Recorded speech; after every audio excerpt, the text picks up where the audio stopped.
ओम नमः सिद्धेभ्यः।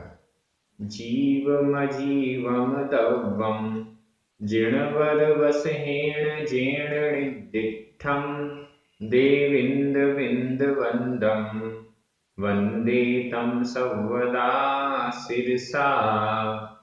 बोलिए श्री खजराट शांतिनाथ भगवान की जय। आचार्य श्री नेमिचंद्र सिद्धांति देव की जय। हम सभी बड़े सौभाग्यशाली हैं जो हमें आचार्य नेमिचंद्र सिद्धांति देव द्वारा रचित महान ग्रंथ द्रव्य संग्रह के अध्ययन का अवसर मिल रहा है। यह ग्रंथ जैन धर्म और दर्शन के सभी तत्वों को अपने अंदर समाहित किए हुए है और बहुत ही संक्षेप में प्रस्तुत कर रहा है।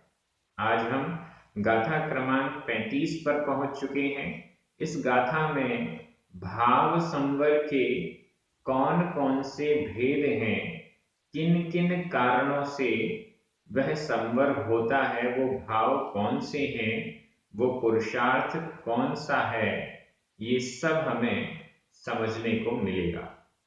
चलिए प्रारंभ करते हैं।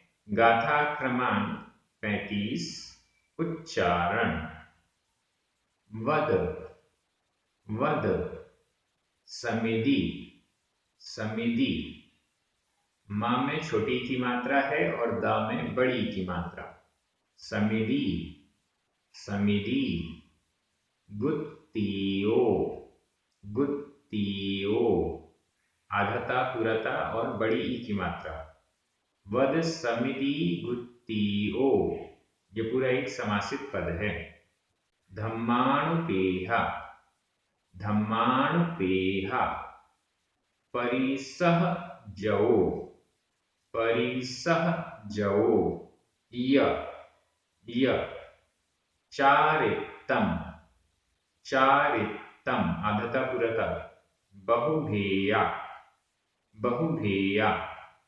णायव्वा णायव्वा। आधावा पुरावा। भाव संवर विशेषा भाव संवर विशेषा।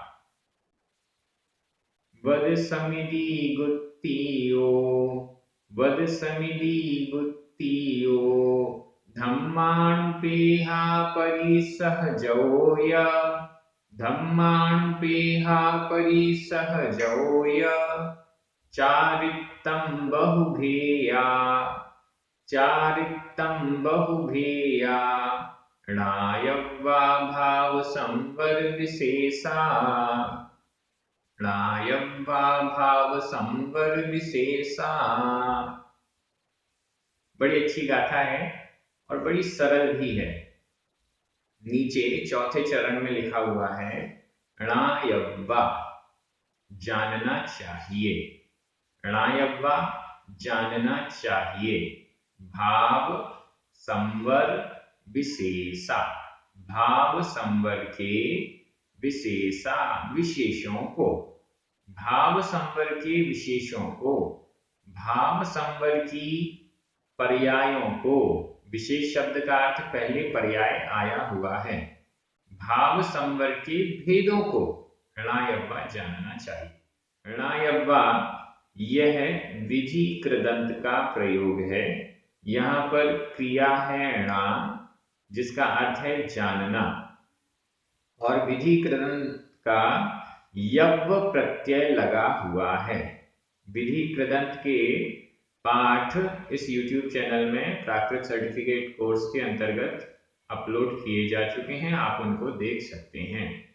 विधि कृदंत में यव्व प्रत्यय का प्रयोग है। णायव्व, जानना चाहिए। और ये भाव संवर विशेषा के अनुसार है, तो वहां पर जो विभक्ति है णायव्वा, वही विभक्ति यहाँ पर भी लगी हुई है। भाव संवर के विशेष जानना चाहिए, भाव संवर के भेद या प्रकार जानना चाहिए। कौन कौन से हैं वो प्रकार? बड़ा सरल।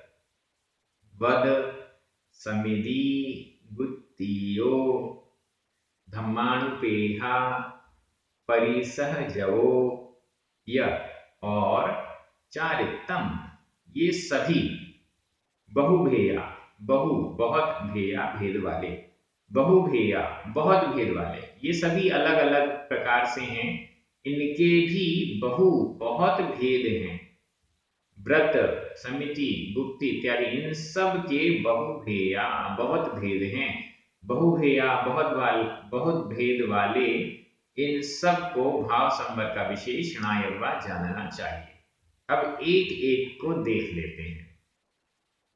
वद, व्रत, समिति, समिति, समिति, गुत्तियो, गुत्ती, गुत्ती यानी गुप्ती, ये तीनों मिलाकर एक समासित पद बनाया गया है।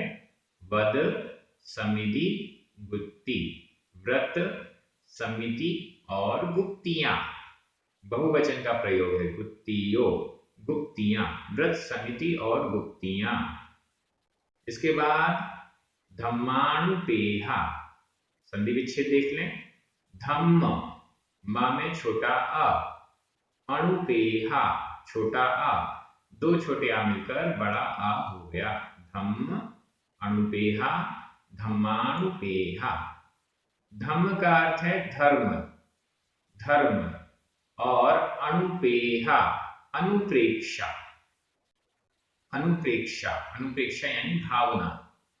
धर्म, अणुपेहा, अनुप्रेक्षा, धर्म और अनुप्रेक्षाएं, ये भी धम्मानुपेहा एक समासित पद है। समासित पद का अर्थ होता है जिस शब्द में समास किया गया है वो समासित पद है। परिसह जओ, परिसह जओ, परिसह जय, परिसह जओ, परिसह जय। अब आप कहेंगे यहां पर भी दो शब्द हैं, परिसह और जय, इन दोनों में भी समास तो हुआ है, बिल्कुल हुआ है, लेकिन विभक्ति धम्मानुपेहा में बहुवचन आ गई, परिसह जओ में एक वचन है। इसका क्या कारण? इसका कारण ये है कि परिसह जय यह तो एक ही शब्द है, परिसह पर जय प्राप्त करना, ये होगा परिसह जय, ये एक ही शब्द है। लेकिन धम्म अनुपेहा, धर्म और अनुप्रेक्षा, ये दो अलग अलग शब्द हैं। अगर इसका समास करके अर्थ करते धर्म की अनुप्रेक्षा, धर्म की भावना, तो फिर यहां पर एक वचन होता, लेकिन यहां हमें ऐसा अर्थ नहीं करना था। धर्म अलग है और अनुप्रेक्षा यानी भावना अलग है, इनको दो को यहाँ पर और शब्द से जोड़ा गया है, और शब्द हट गया है तो समास हो गया। धर्म और अनुप्रेक्षा, धर्म अनुप्रेक्षा, ऐसा। तो इसलिए यहाँ पर बहुवचन है। ये सब रहस्य भी एक वचन और बहुवचन का हमें समझना चाहिए। तो परिसह जओ, परिसह पर जय, परिसह पर विजय प्राप्त करना, परिसहों को जीतना, ये भाव संवर का विशेष है। और य यानी और चारितम, चारितम, चारित्र, चारितम, चारित्र, यह भी भाव संवर के विशेष है। तो हमारे पास भाव संवर के विशेष कितने हो गए? पहला व्रत, दूसरा समिति, तीसरा गुप्ति, चौथा धर्म, पांचवा अनुप्रेक्षा, छठवां परिसह जय, और सातवें नंबर पर है चारितम यानी चारित्र। ये 7 प्रकार या भेद भाव संवर के बताए गए हैं। हमारे ये सभी भाव संवर में कारण होते हैं, इस कारण से ये भाव संवर कहलाते हैं। बहुत सरल है। बहुभेया रह गया है, बहुभेया पे थोड़ी सी चर्चा करें, फिर अब व्याख्या पे आए। चारितम बहुभेया, चारितम, यहां तो प्रथमा विभक्ति का एक वचन है, लेकिन बहुभेया इसमें प्रथमा विभक्ति का बहुवचन है। तो इससे ये स्पष्ट होता है बहुभेया किसका विशेषण है, ये हमें देखना है। चारित्र बहुभेद वाला है या ये सभी भाव संवर के जो विशेष हैं ये बहुभेद वाले हैं। देखिए, विशेषण विशेष्य का बहुत महत्व है। अब हमारे पास ये प्रश्न आ रहा है कि हम बहुभेया शब्द किसका विशेषण बनाएं? व्रत बहुत भेद वाला है कि समिति, गुप्ती, कौन है बहुभेया, कौन है बहुत भेद वाला? तो यहाँ पर बहुभेया प्रथमा विभक्ति का बहुवचन है। अब प्रथमा विभक्ति का बहुवचन भाव संवर विशेषा में भी है। चारित्तम में तो एक वचन है, परिसहजौ में एक वचन है, धम्मानुपेहा और वत् समिति गुत्तियो इन दोनों में भी बहुवचन है। तो अब हम किसके साथ इसको लगा दें? धम्मानुपेहा के साथ लगा देते हैं तो वाक्यों के साथ काम नहीं आएगा। वत् समिति गुत्तियो के साथ लगा देते हैं तो तीन में ही लगेगा, वाक्यों में नहीं लगेगा। तो फिर हम कहाँ लगाएं? भाव संवर विशेषा, इसमें लगा देंगे तो सबके काम आ जाएगा। क्यों? क्योंकि चारित्र भी बहुत भेद वाला होता है। बहुत का मतलब एक से अधिक को बहु कहते हैं। एक से अधिक को, एक और एक का उल्टा है बहु। बहु का मतलब एक से अधिक, तो जिसके भी एक से अधिक भेद हैं वो सब बहुभेया, बहुत भेद वाले हैं, ऐसा समझना चाहिए।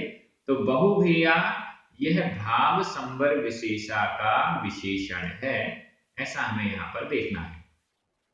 अब देखिए, व्रत किसे कहते हैं? परिभाषा भी और साथ में भेद भी। व्रत किसे कहते हैं? 5 पापों का पूर्ण रूप से त्याग करना व्रत कहलाता है।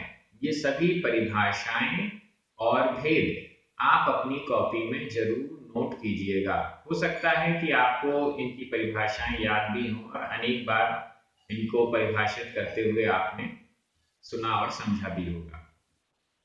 व्रत, व्रत 5 पापों का पूर्ण रूप से त्याग करना, ये व्रत कहलाता है। 5 पाप के त्याग रूप 5 व्रत होते हैं। हिंसा, झूठ, चोरी, कुशील और परिग्रह, ये 5 पाप हैं। तो हिंसा का पूर्ण रूप से त्याग, ये अहिंसा व्रत है।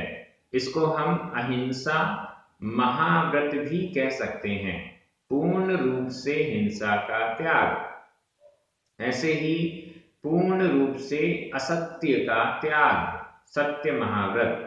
पूर्ण रूप से चोरी का त्याग, अचौर्य महाव्रत। पूर्ण रूप से कुशील का, अब्रह्म का त्याग, ब्रह्मचर्य महाव्रत। और पूर्ण रूप से परिग्रह का त्याग, अपरिग्रह महाव्रत। ये 5 व्रत या महाव्रत संवर के, भाव संवर के विशेष हैं, भाव संवर के प्रकार हैं, ऐसा हमें समझना है। 5 महाव्रतों को भाव संवर में लिया गया है। समिति की परिभाषा, समितियां भी 5 होती हैं। समिति का मतलब है, अब देखिए ये पूरा जो संवर है, स्टार्टिंग व्रत समिति से हो रही है। इसका मतलब जो 5 पापों में लगे हुए हैं उसका संवर नहीं है, उसका संवर नहीं है। उसने ढंग से उन आश्रव के द्वारों को बंद नहीं किया है। थोड़ा बहुत बंद किया है लेकिन पानी आ रहा है। एक बार एक काम कीजिएगा, घर का कोई नल टूट जाए, घर का कोई नल टूट जाए और उसके बाद आपको जब तक कोई सुधारने वाला प्लम्बर नहीं आता तब तक आपको उस नल के पानी को रोकना है वेस्ट होने से। तो हम क्या करते हैं, कपड़ा लगाते हैं, कुछ करते हैं, कैसे भी करके वो नल का जो पानी आ रहा है उसको रोकने का प्रयास करते हैं। तो आश्रव भी ऐसा ही है। कर्मों का आना इतने ही फोर्स से हो रहा है, बहुत पुरुषार्थ करना पड़ता है तब जाकर यह आना रुकता है। जब एक छोटे से नल से पानी आने को रोकने के लिए पूरा भीग जाते हैं तब भी वो रुक नहीं पाता, इतनी मेहनत करनी पड़ती है, तो फिर कर्मों का जो आश्रव हो रहा है उसको रोकने के लिए क्या पुरुषार्थ करना पड़ेगा? सबसे बड़ा पुरुषार्थ यही है। व्रत, समिति, गुप्ति इत्यादि, यही सबसे बड़ा पुरुषार्थ है। और यह पुरुषार्थ कौन करते हैं? जो व्रती हैं, जिन्होंने 5 पापों का पूर्ण रूप से त्याग कर दिया है, वे व्रती ही संवर के अधिकारी हैं। तो संवर के ये कारण भाव संवर हैं।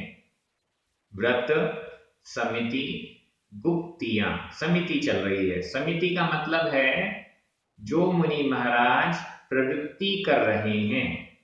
प्रवृत्ति का मतलब कोई भी आचरण कर रहे हैं, कोई भी क्रियाएं कर रहे हैं, ये क्रियाएं आवश्यक हैं, इनके बिना उनका जीवन यापन हो नहीं सकता, इनके बिना उनके धर्म ध्यान में बाधाएं उत्पन्न हो जाएंगी, ये क्रियाएं तो उनको करनी ही पड़ेंगी। अब ये अनिवार्य क्रियाएं हैं। इन क्रियाओं को करते समय जो सावधानी रखी जाती है उसे समिति कहते हैं। जैसे भोजन करना, भोजन करना तो अनिवार्य है। अगर आहार ग्रहण नहीं करेंगे तो ये शरीर चलेगा नहीं, नष्ट हो जाएगा। और जब ये शरीर नहीं चलेगा तो इस शरीर के माध्यम से जो धर्म ध्यान की प्रोसेस चल रही है वो कैसे हो पाएगी? नहीं हो पाएगी। इसलिए भोजन आहार ग्रहण करना जरूरी है। एक स्थान से दूसरे स्थान में जाना जरूरी है, क्योंकि एक ही स्थान में हमेशा बैठे तो नहीं रहेंगे। आहार ग्रहण किया है तो उस आहार का विसर्जन, निहार करना भी जरूरी है। मलमूत्र का विसर्जन करना भी जरूरी है। कोई भी वस्तु उठाना रखना भी जरूरी है। ऐसा तो नहीं है कि कोई वस्तु उठानी ही ना पड़े, कोई वस्तु रखनी ही ना पड़े। तो इन सब कार्यों में सावधानी रखना, ये समितियां हैं। समितियां भी 5 हैं। ईर्या समिति, भाषा समिति, ऐषणा समिति, आदान निक्षेपण समिति और प्रतिष्ठापन समिति। ईर्या समिति, ईर्या यानी चलना, चलने समय, चलते समय 4 हाथ भूमि को देखकर चलना। आगे देखकर चलना, ऐसा नहीं कि आंख बंद करके चल रहे हैं, उल्टा चल रहे हैं, डांस करते हुए चल रहे हैं, ये सब नहीं। सीधे सीधे आराम से चलते हैं और 4 हाथ भूमि को आगे देखते हुए चलते हैं। मुनि महाराज इत्यादि हैं, वाहनों का तो सर्वथा त्याग ही होता है। पद विहार करते हैं तो वह भी 4 हाथ भूमि आगे देखकर चलते हैं, कोई जीव ना हो जिसकी हिंसा ना हो जाए इत्यादि इस दृष्टि से। इसके बाद है भाषा समिति, बोलना। बोलना भी अनिवार्य है। वैसे तो मौन रहा जा सकता है, लेकिन मौन कब तक रहेंगे? तीर्थंकर हैं, मुनि बनने के बाद जब तक केवल ज्ञान नहीं होता तब तक मौन ही रहते हैं। लेकिन अब हम सभी हैं, कब तक चुप रहेंगे? कुछ ना कुछ तो बोलना पड़ेगा। तो कैसे बोलें? भाषा समिति पूर्वक। बोलते समय सावधानी रखना, सावधानी पूर्वक बोलना, हित में प्रिय वचन बोलना, अच्छे वचन बोलना, दूसरों को कष्ट ना पहुंचे ऐसे वचन बोलना भाषा समिति है। ऐसा लगता है जैसे मुख रूपी कमल से पुष्पों की वर्षा हो रही है, ऐसा। तो ये भाषा समिति है। इसके बाद है ऐषणा समिति। ऐषणा समिति का मतलब होता है आहार चर्या के समय सावधानी रखना। जैसा शास्त्रों में विधि लिखी गई है आहार ग्रहण की, उस विधि पूर्वक शुद्ध आहार ग्रहण करना, यह ऐषणा समिति है। ऐसी आहार ग्रहण करते समय 32 प्रकार के अंतराय होते हैं, उनको टालते हुए, उनसे बचते हुए आहार ग्रहण किया जाता है। अगर ये अंतराय उपस्थित हो जाएं तो आहार ग्रहण रुक जाता है, छोड़ दिया जाता है। ये सब ऐषणा समिति के अंतर्गत आता है। आहार संबंधी सावधानियां। आदान निक्षेपण समिति, आदान उठाना, निक्षेपण रखना। किसी भी वस्तु के उठाते और रखते समय सावधानी रखना। मुनि महाराजों के पास पिछी होती है। मयूर पंख वाली पिछी इतनी कोमल होती है कि वो कहीं पर भी किसी जीव को भी उससे हटाते हैं तो उस जीव को जरा भी कष्ट नहीं होता है। ऐसा नहीं लगता कि उसके सिर पर बहुत बड़ा भारी भार रख दिया गया हो, वो एकदम हल्की होती है। तो ऐसी ही उस पिछी के द्वारा पहले परिमार्जन करते हैं, उस स्थान को साफ करते हैं या देखते हैं, अच्छे से देखते हैं कि कोई कीड़ा वीड़ा नहीं है, और फिर वहां पर वस्तु रखते हैं। या किसी वस्तु को उठाते भी हैं तो पहले पिछी से परिमार्जन करते हैं इत्यादि, कि कोई सूक्ष्म जीव भी ना हो जिसकी हिंसा हो जाए। ये सावधानी है। प्रतिष्ठापना समिति, इसका मतलब है निहार के समय, मलमूत्र के विसर्जन के समय ऐसे स्थान पर मलमूत्र का विसर्जन करना जहां पर जंतु, छोटे मोटे कीड़े मकोड़े, लोगों का आना जाना इत्यादि ना हो, इसमें सावधानी रखना। यह कहलाता है निष्ठापन समिति। ये 5 समितियां हैं। इसके बाद गुप्ती। गुप्ती 3 गुप्तियां होती हैं, मनोगुप्ती, वचन गुप्ती और काय गुप्ती। ये निवृत्ति का मार्ग है। निवृत्ति का मतलब आत्म ध्यान में जब लीन हो जाते हैं तब ये 3 गुप्तियां प्रकट होती हैं। मन का नियंत्रण, वचनों का नियंत्रण और शरीर का भी नियंत्रण। मन में यहां वहां नहीं भागेगा, एक जगह स्थिर होकर रहेगा। बड़ा मुश्किल है, हमसे तो नहीं होता, गृहस्थों से होना बहुत मुश्किल है। मुनि महाराज भी इसके लिए बहुत प्रयास पुरुषार्थ करते हैं। वचन गुप्ती मौन हो जाना। हाँ, ये थोड़ा बहुत मौन तो हम कर लेते हैं, लेकिन मन हमारा मौन नहीं होता। वचन हमारे मुंह से ना निकलें, लेकिन अंतर जल्प तो चलता रहता है। भोजन मौन पूर्वक कर रहे हैं, लेकिन आंखें यहाँ वहां भाग रही हैं, ये वो यहाँ वहां, और क्या चलता रहता है, अरे ये नहीं मिला, वो नहीं मिला। ये सब वचन गुप्ती तो नहीं है। वचन गुप्ती बोलने की इच्छा ही रोक दी, मुंह से शब्द तो निकल ही नहीं रहे, बोलने की इच्छा भी नहीं, उसको भी नियंत्रित कर लिया, वचन गुप्ती। और काय गुप्ती शरीर को नियंत्रण, एक जगह एक साथ बैठे हुए हैं लेकिन शरीर हिल नहीं रहा है, शरीर में हलन चलन नहीं है, शरीर हिलना चाहता भी नहीं है इत्यादि। ये मन, वचन और काय रूप 3 गुप्तियां हैं। गुप्ती से तात्पर्य है गोपन करना, अपने इन मन वचन काय को एक स्थान पर नियंत्रित कर लेना, अनियंत्रण से हटा लेना, अशुभ से दूर कर लेना, इसको हम गुप्ती कहेंगे। इसके बाद है धम्मानुपेहा, धर्म और अनुपेक्षा। 10 प्रकार का धर्म है, जिसे 10 लक्षण धर्म भी कहते हैं, या धर्म के 10 भेद भी कहते हैं। उत्तम, क्षमा, मार्दव, आर्जव, सत्य, शौच, संयम, तप, त्याग, आकिंचन्य और ब्रह्मचर्य। ये 10 प्रकार का धर्म है। इसकी व्याख्या जब बारसानुपेक्षा ग्रंथ का अध्ययन चल रहा था तब इन सब की व्याख्याएं भी हमने वहां पर की थी, तो वहां से आप देख सकते हैं। धर्म क्या है? जिसको धारण करके उत्तम पद की प्राप्ति यानी मोक्ष की प्राप्ति होती है, उत्तम सुख की प्राप्ति होती है, वह धर्म है। और धर्म के ये 10 लक्षण हैं, यानी 10 रूप हैं या 10 अवतार हैं, 10 भेद हैं, कुछ भी कहिए, उत्तम, क्षमा आदि। इन सब की व्याख्याएं बहुत लंबी लंबी हैं, तो मैं तो केवल नाम आपको स्क्रीन में दिख रहे हैं, और आगे कभी बारसानुपेक्षा ग्रंथ में अध्ययन हुआ है, इन सब की अच्छी व्याख्या हुई है, और आगे किसी ग्रंथ में ऐसा पर्टिकुलर व्याख्या की आवश्यकता होगी तो जरूर हम उसमें ध्यान देंगे। ये 10 प्रकार के धर्म, उत्तम क्षमा, क्रोध नहीं करना, फिर सबको अच्छे से हिल मिलकर बात करना, सबसे अच्छा व्यवहार करना, किसी से दुश्मनी नहीं, किसी से बैर नहीं इत्यादि।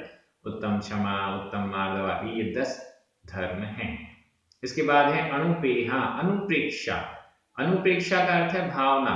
अनुप्रेक्षा का अर्थ है बार बार चिंतन करना, बार बार चिंतन करना, बार बार भावना, मतलब भावना बार बार सभी जीव स्वस्थ रहें, सभी जीव स्वस्थ रहें, बार बार ऐसा प्रयास चिंतन मनन में लाना और उसके लिए पुरुषार्थ करना, यह भावना कहलाती है।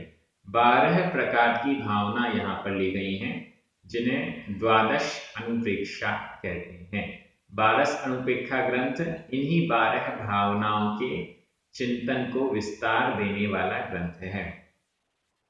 तो वहां पर अनित्य, अशरण, संसार, एकत्व, अन्यत्व, असुचित्व, संवर, निर्जरा, लोक, बोधि दुर्लभ और धर्म, ये 12 प्रकार की भावनाएं हैं जिनका बार बार बार बार हमें चिंतन करना चाहिए। गृहस्थ भी इन 12 भावनाओं का चिंतन कर सकता है और मुनि तो करते ही हैं, करना ही चाहिए, ऐसा समझ सकते हैं। इसके बाद परिसह जओ, परिसह को विजय प्राप्त करना। 22 प्रकार के परिसह हैं, इन पर विजय प्राप्त करना। क्षुत, पिपासा, शीत, उष्ण, दंश, मशक, नाग्न्या, रति, स्त्री, चर्या, निषद्या, शय्या, क्रोश, बध, याचना, लाभ, अलाभ, रोग, मल, सत्कार, पुरस्कार, प्रज्ञा, अज्ञान और अदर्शन, ये 22 प्रकार के परिचय हैं।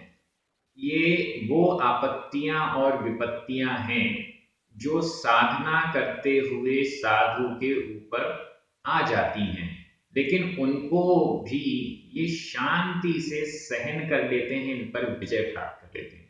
जैसे क्षुधा, मुनि महाराज दिन में एक बार आहार करते हैं, उसमें भी अंतराय आ जाए, कई दिनों का अंतराय हो जाए, आहार नहीं मिल पाए, जैसी व्यवस्था होनी चाहिए वैसी व्यवस्था नहीं मिल पाए, तो अनेक दिनों का अलाभ हो जाता है, आहार ग्रहण नहीं होता। अब बहुत तेज भूख लग रही है लेकिन फिर भी सहन कर रहे हैं, बहुत तेज प्यास लग रही है फिर भी सहन कर रहे हैं, वस्त्र आदि नहीं पहनते, बहुत तेज ठंड लग रही है फिर भी सहन कर रहे हैं, कुछ भी अंतर नहीं आ रहा, बहुत तेज गर्मी इत्यादि, ये 22 प्रकार के जो परिचय हैं उनको सहन करना परिचय जय है। उपसर्ग अलग अवस्था है और परिचय अलग अवस्था है। परिचयों से बच भी सकते हैं, लेकिन उपसर्ग से बचना थोड़ा सा मुश्किल होता है, तो क्योंकि उपसर्ग तो दूसरों के निमित्त से आए हैं, कोई शेर आ गया, कोई कुछ आ गया, लेकिन परिचय है उससे टाला भी जा सकता है। अब प्यास लगी है, कोई चाहे तुरंत पानी पी ले, लेकिन नहीं, मैं मुनि हूं, मैं एक बार ही आहार के साथ ही जल ग्रहण करता हूं, बार बार नहीं करता। इस दृष्टि से वो मुनिराज परिचयों को सहन करते हैं। 22 प्रकार के परिचय हैं और मुनिराज पूरे इतने सारे परिचयों में से कोई ना कोई उनका परिचय जय चलता ही रहता है। इसके बाद है चारित्र। 5 प्रकार का चारित्र है, सामायिक, छेदोपस्थापना, परिहार विशुद्धि, सूक्ष्म सांप्राय और यथाख्यात, ये 5 प्रकार का चारित्र है। सामायिक आदि ये सब, इनकी सबकी व्याख्याएं हैं, अलग अलग हैं। चारित्र का तात्पर्य पूर्ण रूप से जैसे व्रत हैं वैसे ही चारित्र हैं। व्रत तो एक पर्टिकुलर 5 पापों का त्याग हो गया, लेकिन चारित्र मोक्ष मार्ग में आगे बढ़ने के लिए जो सम्यक दर्शन, ज्ञान और चारित्र रत्नत्रय होता है, उसमें से जो चारित्र है उसके ये 5 भेद किए गए हैं। और इसको हम विशुद्धि का बढ़ता हुआ क्रम भी कह सकते हैं, तपस्या का बढ़ता हुआ क्रम भी कह सकते हैं। तो ये चारित्र है। इस प्रकार से ये भाव संवर के विशेष हैं और इनकी और भी व्याख्या करने की गुंजाइश तो बहुत है, लेकिन इसको यहीं सीमित कर रहे हैं। गाथा का अर्थ कंप्लीट हो गया है। रिवीजन की दृष्टि से मैं गाथा का अन्वय कर रहा हूं, आपके मन में हिंदी अर्थ चलना चाहिए। वद समिति गुत्तियो धम्मानुपेहा परिसहजो य चारित्तम बहुभेया भाव संवर विशेषा णायव्वा। अन्वय में तो कुछ भी इधर उधर नहीं करना पड़ा, बस णयव्वा शब्द को लास्ट में कर दिया, पूरा अन्वय हो गया। मैं हिंदी अर्थ कर रहा हूं, आपकी नजर प्राकृत शब्दों पर जानी चाहिए। व्रत, समिति, गुप्तियां, धर्म, अनुपेक्षाएं, परिशह जय और चारित्र, ये सभी बहुत भेद वाले भाव संवर के विशेष जानने चाहिए। विभक्तियां देख लीजिए, बड़ी सरल हैं।